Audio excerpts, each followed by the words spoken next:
47th public meeting overall, and which is being held at the Puerto Rico Convention Center. Some board members are joining us virtually by Zoom. To begin the meeting, I would like to start with a roll call to formally determine if we have a quorum. Dr. Biggs, Present. Cameron McKenzie, Present. John Nixon, Present. Betty Rosa. I believe Betty is not able to join us as yet. Juan Sabater. Juan as well is not able to join us. Luis Abinos.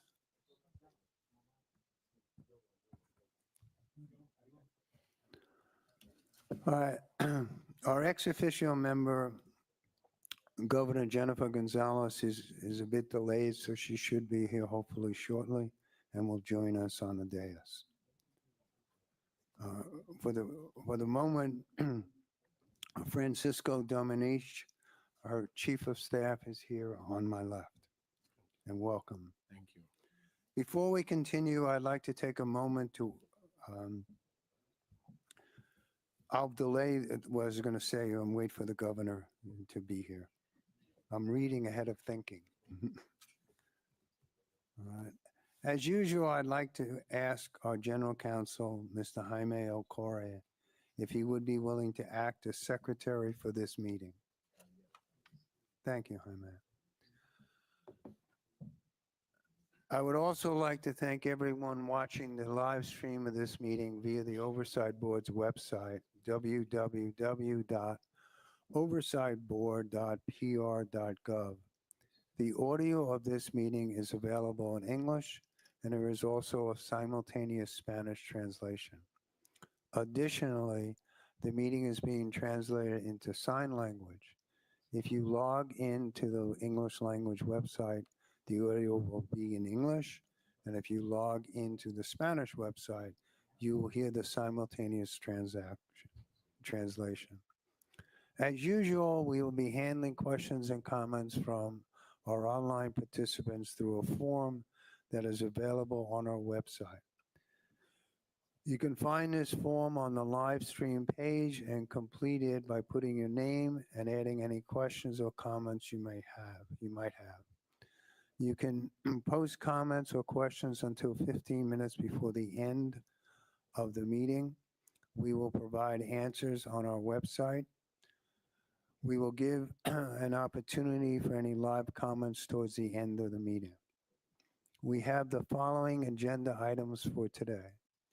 Approval of the minutes of the public meeting and executive sessions of the Oversight Board.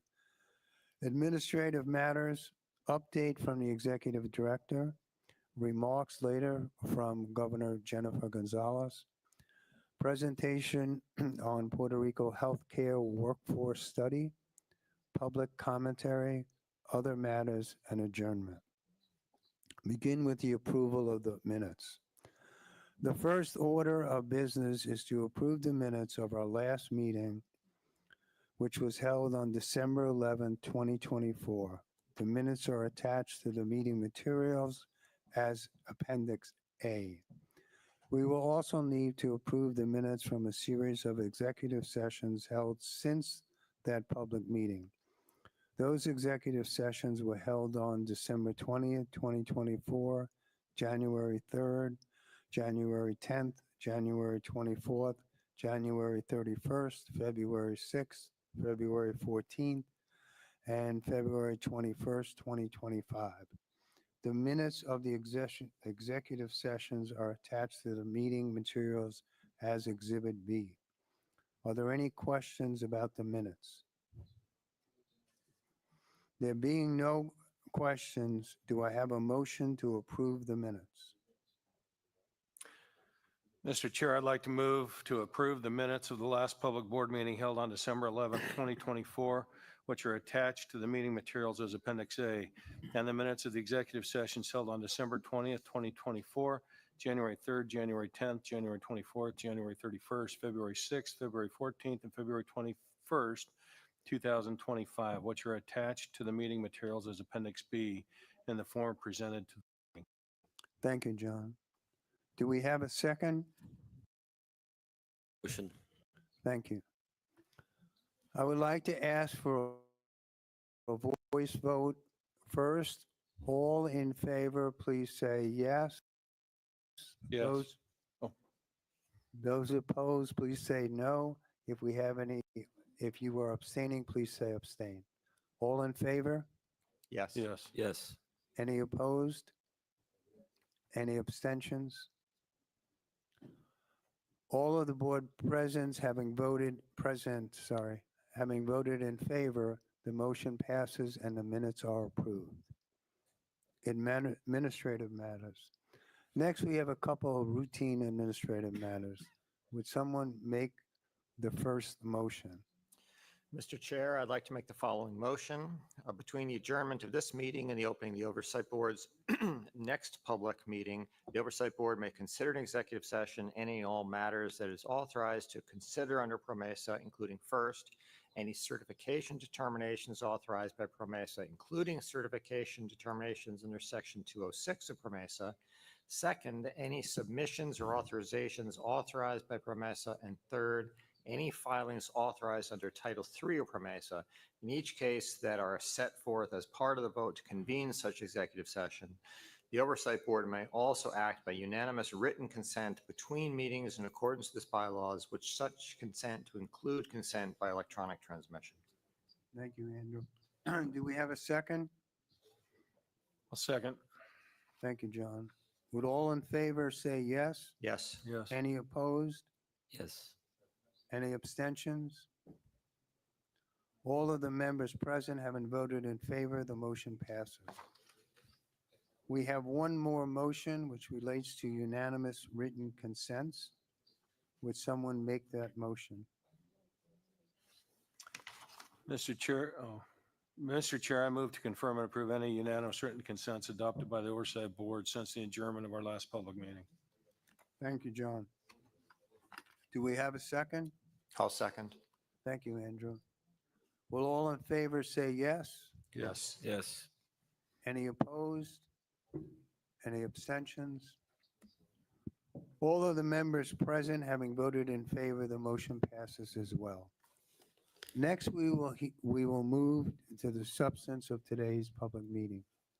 I will open the floor to our Executive Director, Robert Mojica, for an overview of the Oversight's work since our last public meeting held in December. Robert, the floor is yours. Thank you, Chair Gonzalez. The Oversight Board was able to achieve significant progress in the first 2 months of 2025. We engaged with the new administration of Governor Jenniffer González Coln to begin what I hope will be a productive cooperation on several key priorities to move Puerto Rico and its economy forward. My own conversations with the governor and her team gives me confidence that our goals are aligned. Those goals are to establish permanent and robust financial management practices so that the Oversight Board can restore fiscal responsibility and terminate as foreseen under PROMESA. Together, we should reform Puerto Rico's financial management practices and systems. These reformed practices will improve the education system by improving transparency around the allocation of funding and better align Puerto Rico's limited resources to improve Puerto Rico's healthcare system. We are adopting a systematic approach to assess initiatives to improve the healthcare delivery system here in Puerto Rico. The information that you'll hear today will inform how budgeted resources are allocated using data and facts. Education and healthcare affect every family in Puerto Rico every day and impact migration and economic growth. In the area of education, as we are developing the budget for next year, we need to ensure that funding gets to the classroom and plans are implemented now to reflect the end of non-recurring federal funding. Multi-year budget planning is critical to ensure that we are prepared to meet the needs of Puerto Rico, not just this year, but in the coming years as well. We need to make sure we find the right solution with the right balance and find them soon to improve the quality of life in Puerto Rico and also to improve Puerto Rico's economic future. Together, to continue the successful reform of public services in Puerto Rico by building a more efficient civil service. We made significant progress last year in implementing civil service reform, particularly in the Department of Education. This reform is focused on improving the government's ability to retain professionals who can deliver services by improving the skills, the career opportunities, and the motivation of our civil service. We will improve government and the services our civil servants deliver to the people of Puerto Rico. Last week, we held a webinar with government officials and industry experts to discuss the ongoing progress with the civil service reform. The webinar focused on the results of the talent acquisition pilot that began last year, which involved 9 government agencies. The pilot is intended to assess new recruitment policies and the use of artificial intelligence for candidate screening and evaluation. The pilot had great results. It showed significant improvement on existing recruitment outcomes. Time to hire went from months to weeks, and hiring managers indicated that they were able to find and hire better talent at their agencies. The collaborative work between the Oversight Board and the government of Puerto Rico is showing results and was recently featured in a report from the National Governors Association, which identified Puerto Rico as a national leader in civil service practices. This is just one example of what we can achieve when we are working together.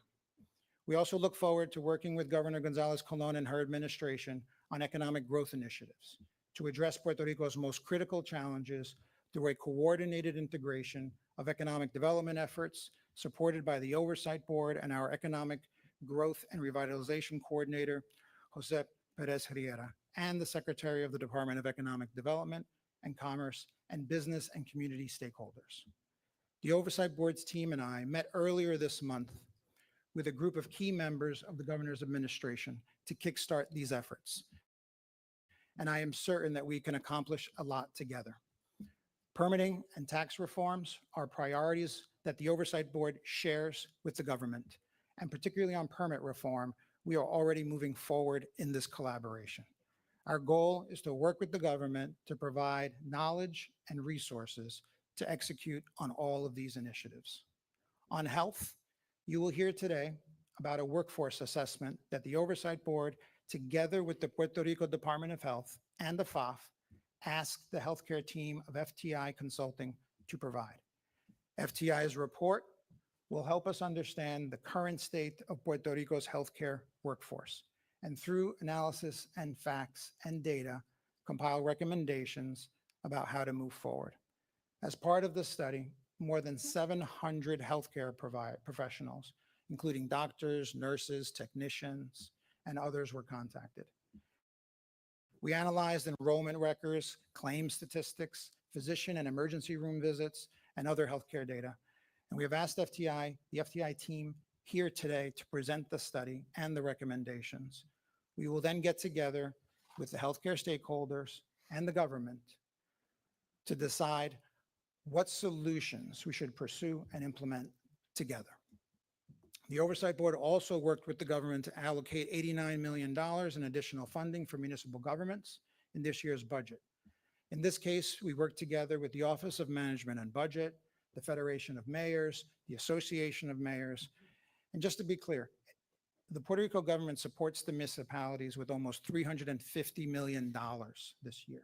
Of that $350 million, $89 million was added specifically to support targeted programs and municipalities most in need of additional funding.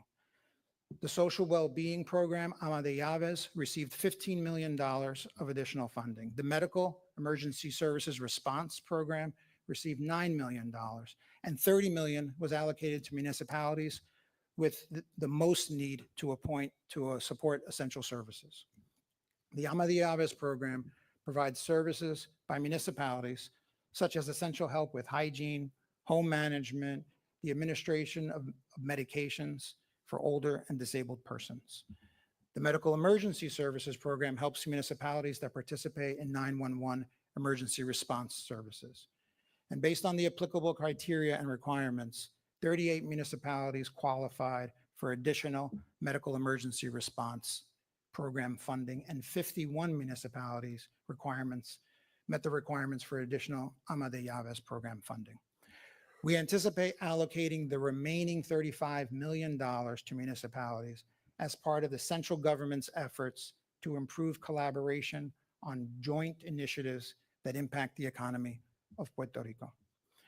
The Oversight Board fully understands the challenges that the municipalities face in providing social well-being services for its residents and continues to support Puerto Rico's mayors and their staff to ensure that they can serve their residents well. This month, the Oversight Board members, also certified a new fiscal plan for PREPA. The new fiscal plan is an X-ray of a system that has been failing Puerto Rico's families and businesses for too long. Considering recent power outages, the Oversight Board and the Puerto Rico Energy Bureau and the government must be able to fully understand what is required to meet the needs of the system to deliver reliable power.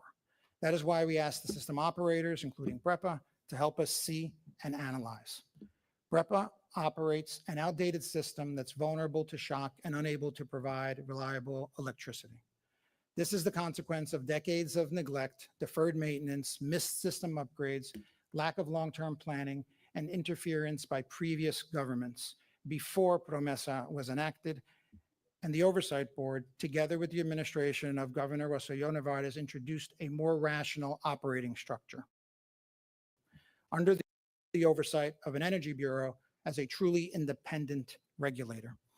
But these critical improvements in operating structure, increased efforts to upkeep and improve the system, and the addition of new resources of generation proved to be insufficient to even fully restore the system, much less provide sustained reliability. Recent reliability shows that the system is still underperforming when you compare it to other U.S. utilities.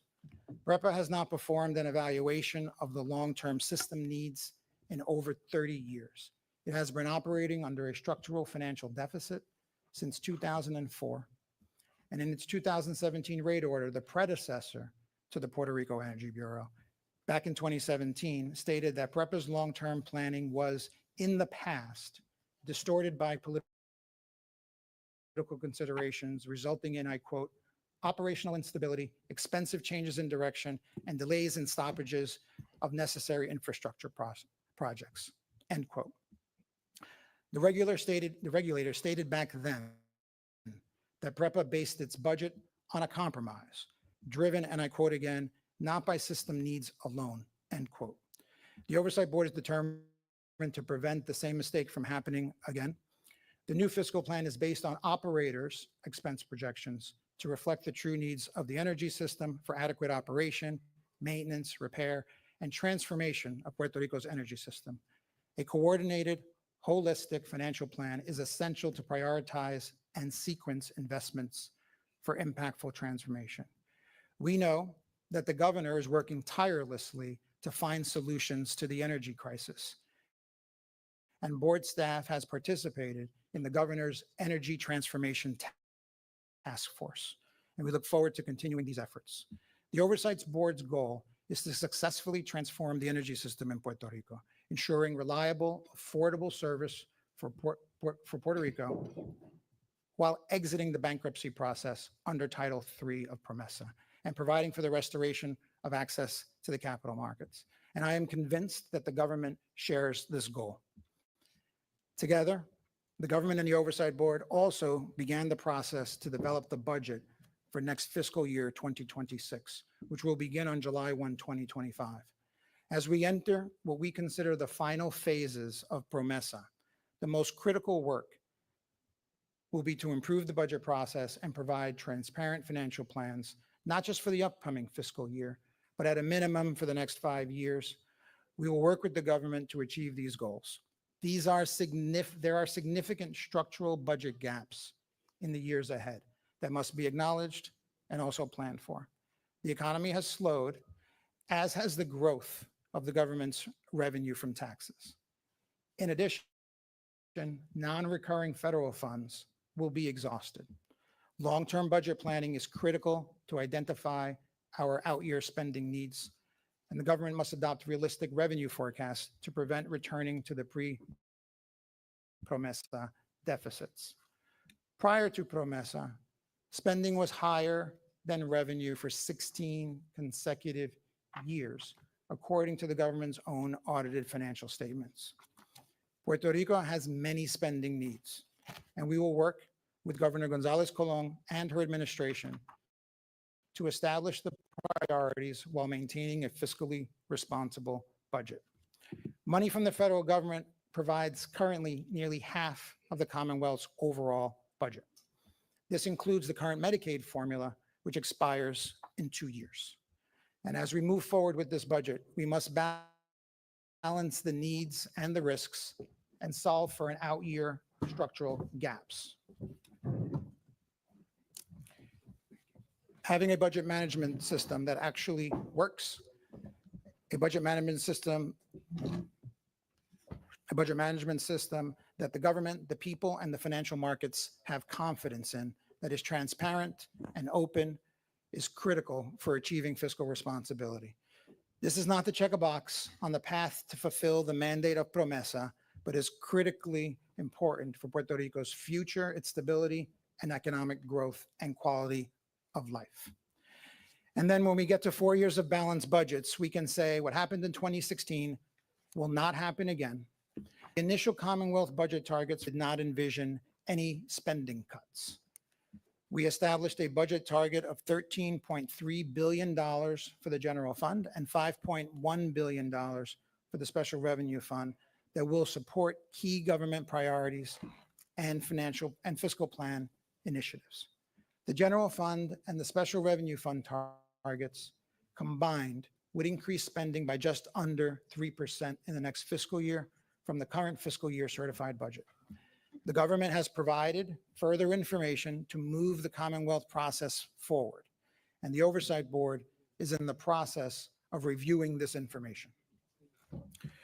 We hope we can meet as early as this week to continue our cooperation.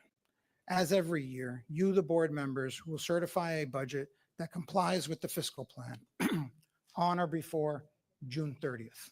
Our goal is for Puerto Rico to have a budget that is balanced, responsible, and meets the needs of the people of Puerto Rico. I am sure here again, we are aligned with the government in our goals. Thank you, Mr. Chair. Thank you, Robert. Any board members seek to question or comment on the presentation from our executive director? No response being heard. Let me turn to Judge, thinking of myself, Governor González Coln, and welcome her today to be here. We know your schedule is extremely busy and very important, and greatly appreciate you taking the time to be with us today. Further, I'd like to take a moment to welcome, as I did the governor, to our first public meeting as ex officio member of the Oversight Board. Some of the members of the board, including myself and our executive director, have met Governor González several times since she took office last month, and our executive director met with her many times in Washington in her prior role as resident commissioner. We feel confident that we are aligned and in our priorities for Puerto Rico, and look forward to working with her administration, as well with the new legislative leadership to advance our mandate.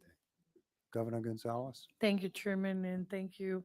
Good morning to everybody, members of the board, staff members of the board, officials to the government of Puerto Rico, and of course, the public that are here or even looking at the streaming this first meeting. I'm happy to be here for your first meeting during my first term as the governor of Puerto Rico. I remember being here several years ago as a member of Congress asking permit to express myself during my first time in that office.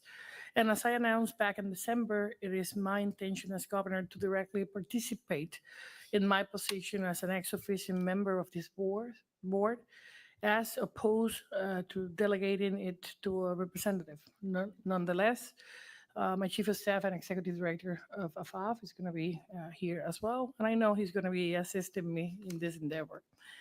This process is such a scale and scope, and it's so vital for the future progress of Puerto Rico that the person who was directly elected by the people of the island to implement and enact the public policy of its government. It is directly involved in the discussions and decision-making process of this board. That participation in turn requires straightforward, open, and timely communication, and I believe that's the best way to solve many things and problems. I strongly believe in good bilateral communication, and I believe it is paramount that the governor of Puerto Rico learns of important developments and decisions in a timely manner, and is a party of any discussion that impacts the life of the residents of the island before matters are released to the public. Any announcement must be given to the officials that the people of Puerto Rico entrusted to represent them, and the chance to formulate a well-considered response. They are formulated, I hope, will be considered by this board as well. I have always believed that honest, transparent, bilateral communication is key in any strong partnership, and is necessary to have any successful negotiation outcome. To that end, I really believe that this board got many things on the table, and as part of Puerto Rico's colonial situation, Congress created PROMESA and this board within their plenary powers over the territories. And that is a reality we must deal with, and we must work to have this structure fulfill its goal. To that end, so the democratically elected government officials can work on the policies the people voted for without having its hands tied. My administration is bringing a new pragmatic vision to the way the government operates. I'm talking about the local government, which is solely focused on results. It is based on making processes flow efficiently, using the allocated federal and state resources effectively, and getting things done. To that end, I have issued executive orders seeking the streamline of permitting, fast-tracking the rebuilding of our energy grid, making the government more efficient, and cutting bureaucracy and red tape. In this process, it is vital for the different agencies, entities, and organizations at the federal and state levels to facilitate all processes and not allow themselves to have their hands tied with small minutiae details in the government regulations. To that end, I got the opportunity to face that we have already started seeing low sheds in this year. For my administration, one of the priorities are to achieve generation system stability. And I believe that's one of the common issues that people of the island want to have resolved. And for that, adjust our energy portfolio to reflect a reality and intensity of oversight of the private operation and management of contractors. And recently, in meetings in Washington last week, officials at the Department of Energy, Interior, FEMA, EPA, and the White House all expressed their support for quick and decisive action. And I thank them for that. We're going to be using all executive orders the president just made it recently in January to expedite a lot of the processes the island has been involved. At the same time, we need to minimize the economic impact upon the individual consumers, small and medium-sized businesses, the manufacturing sector, and communities to make this an energy grid that is reliable and economical. There are tools under PROMESA Title V to move strategic projects that have been not used so far, and we need to take advantage of them. And the debt restructuring must lead to a path to be able to make capital investment on the energy infrastructure. I know we can work together if the aim of bringing back Puerto Rico's economic growth is placed front and center. And I am all in to fulfill this goal. I hope we can all agree to be all in and let us make a new start toward this goal. Thank you, Mr. Chairman and members of the board. Thank you, Governor. As I mentioned, we look forward to working with you and are aligned in all most important tasks that need to be accomplished. Any board member or Robert wish to comment on the governor's statement? I'd like to just, first of all, publicly express congratulations, Governor. She and I had the opportunity to chat for a few minutes this past week in Washington, D.C., and I look forward as a board member to working with you and getting to know your administration. We obviously, the success of your administration is paramount to the future of Puerto Rico, and as a board, we might not and most likely won't agree on everything, but clearly it's important that we talk through our differences and that we support each other with a common goal to making Puerto Rico a better place that where all Puerto Ricans can grow and flourish. And to me personally, and as I know my fellow colleagues on the board are very committed to making that happen. So we look forward to working with you and Francisco and your team to that end. Chairman, if you allow me. Certainly. I want to say thank you to members of the board that we've been having meetings along all these years, discussing many different issues regarding Puerto Rico, from energy, permitting, healthcare, oversight, and many other areas. And I know there are going to be some areas that we may disagree, and we should at least agree to disagree on many of them. But having an open line of communication and knowing what's ahead for the people of the island. And I really believe, I mean, I was against the board. I was against Promesa. That's on the record. But we must deal with it and finish what is started. I believe the restructuring of many of the deals are being done. We're just facing the PREPA situation and many others that should be addressed. And I know we can work that in with an open line of communication. I really believe that's the only way to get this done. So Thank thank you. you. Thank you, Governor. Anyone else wish to be heard? But no further comment being heard, we will turn the floor over to Armando Cruz, Armando Cruz, our Deputy Executive Director, who will introduce our next order of business, which will be a presentation on the findings of a Puerto Rico healthcare workforce study conducted by FTI Consulting, Inc. Armando, the floor is yours.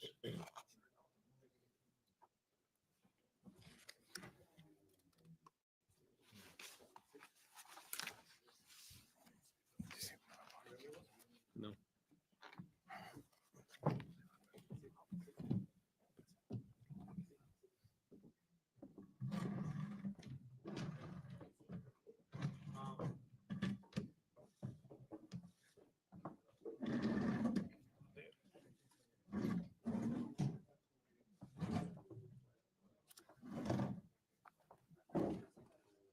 Sí, sí. Thank you, Mr. Chairman, Executive Director, board members. Saludo, Gobernadora, Francisco. Welcome to the board meeting today. So just wanted to provide some context on the presentation you're going to hear today. Healthcare is instrumental to our island, and a critical component of healthcare is its workforce. For years, we have heard that there's a need for more doctors on the island, that we have huge gaps in particular providers, but data has been a challenge. Getting the right data to not just understand the gaps, but understand where the gaps are on the island and why do we have those gaps. So given the importance of having data to make decisions, not just in the public sphere, but also information that private stakeholders can make, last year we decided to do a study so we can better understand these gaps on the island. We did an RFP and several firms submitted proposals, and we ended up selecting FTI Consulting to do the study.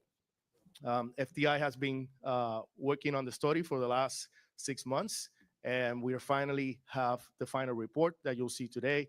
And in an effort to really understand where are the gaps and how big the gaps are, so we can make informed decisions about how to close them in the future. So you'll see representatives from FTI go through the report, the methodology, the findings, and some general recommendations that we're hoping we can start working with the government and the private stakeholders around how do we go about solving these gaps. So Mr. Chairman, without further ado, the FTI consulting team.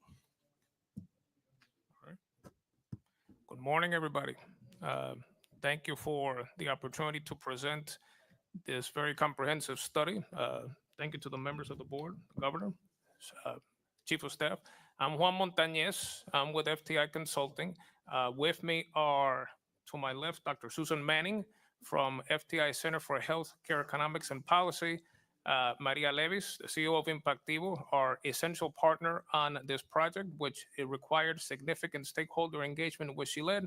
And then to my right is Annie Mayol, also from FTI Consulting, who day-to-day led the team that worked for more than 6 months on this very extensive project. Briefly, to share a little bit about the study itself and the scope of it, it is impossible really to ascertain the challenges that we're having with Puerto Rico's healthcare workforce supply if we don't understand the demand for those services that the workforce is required for. So we started the project by modeling the demand for different healthcare workforce categories based on the needs of the population and the services that they were expected to require, not just now, but into the future, because we want to make sure that any recommendations were focused on the future needs of the population, not current needs, so that we try to stay ahead, not chase demand, but get in front of future demand.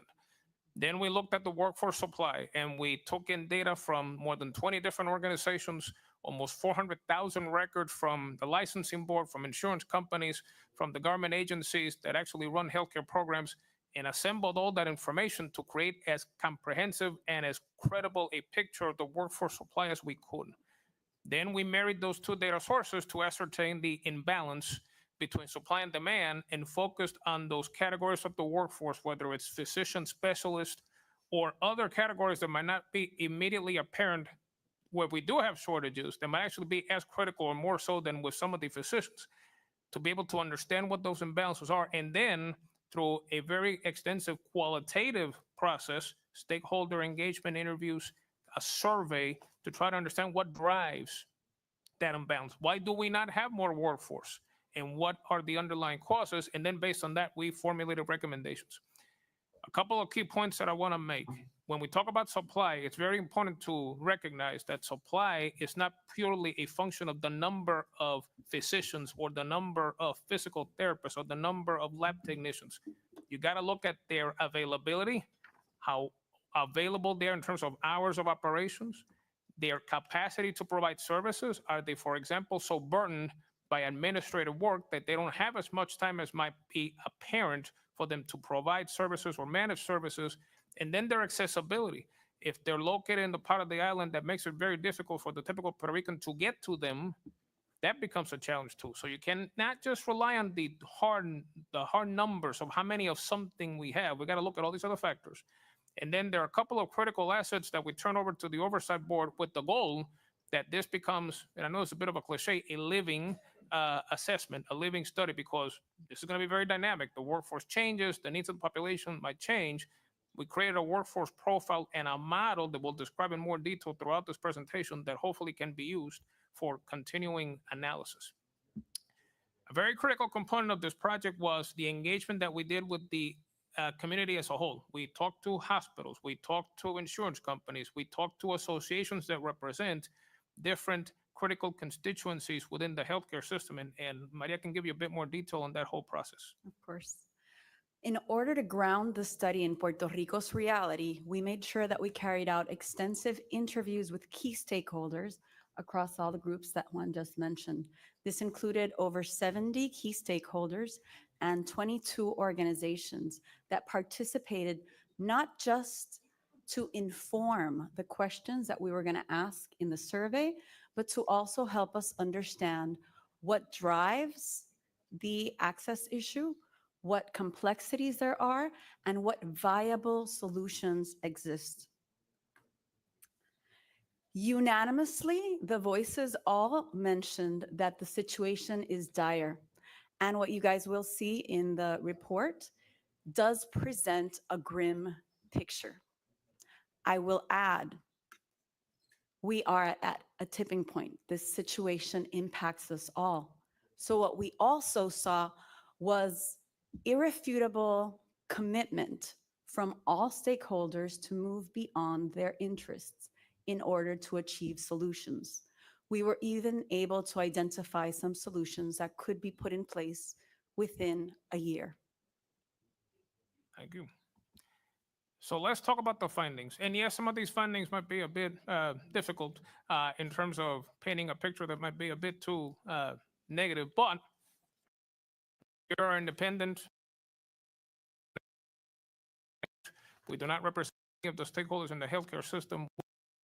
Quite a bit of knowledge of the healthcare system in Puerto Rico, which we put to use on the project, but we were charged with presenting as real a picture as possible, not just of the challenges, but also identify potential ways to correct these problems.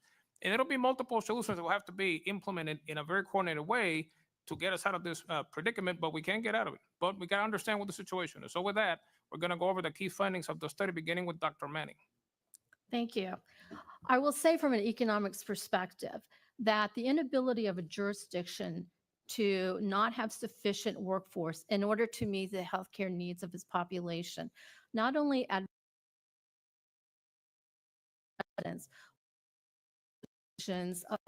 productivity and ability to track economic development.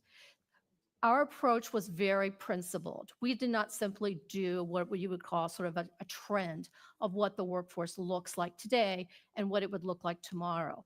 We, in fact, did a sort of grounds-up approach, looking at the population characteristics, including the age characteristics and the declining population in Puerto Rico. We also looked at demand characteristics. We looked at the health status of individuals within the Puerto Rico economy. We looked at their social vulnerability, and we also looked particularly at the disease prevalence. And it was the disease prevalence and chronic conditions within the economy that really drove our analyses. In Puerto Rico has very high incidence of high blood pressure, diabetes, asthma, heart conditions and heart attacks, and chronic kidney diseases.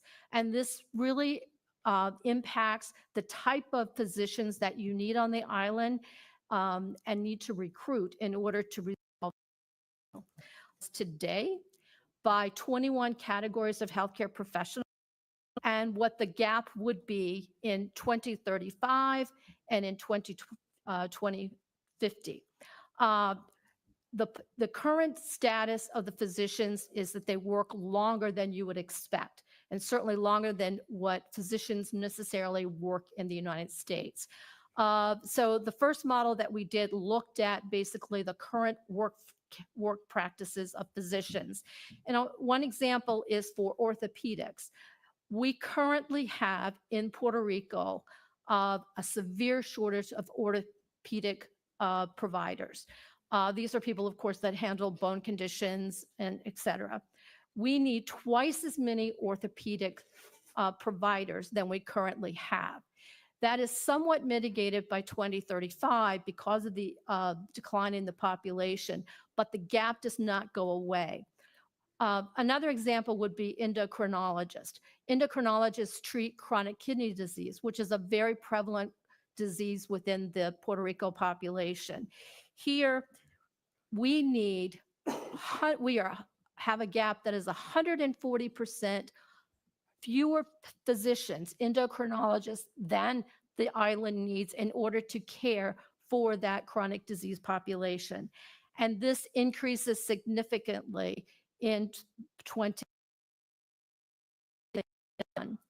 We also looked at the model where we took the position that physicians retire by the age of 65 or become significantly less productive in the number of patients that they see.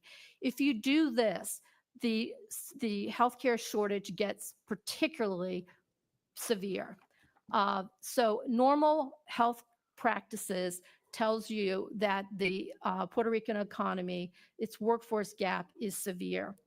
I will say that the gap, we believe, is probably underestimated by our projections because of accessibility and because of workforce practice. We think that we are being very conservative in these estimates, and this, as I said, that is probably more severe. With respect to nurses, I will say you are producing sufficient number of nurses, but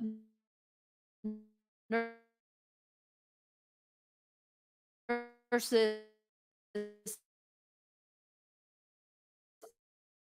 are almost 100%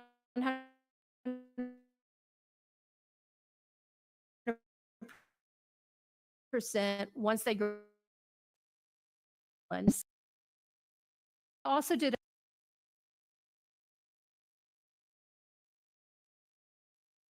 that stay here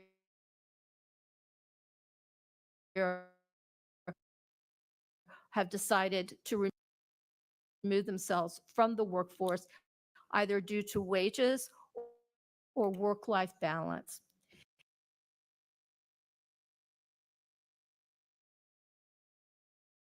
Due to wages or work-life balance. We also did system, the metro area, for example, right now has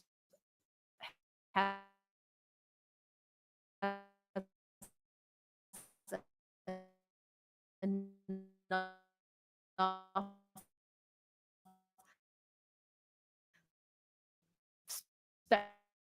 specialists in that area to take care of the population, but the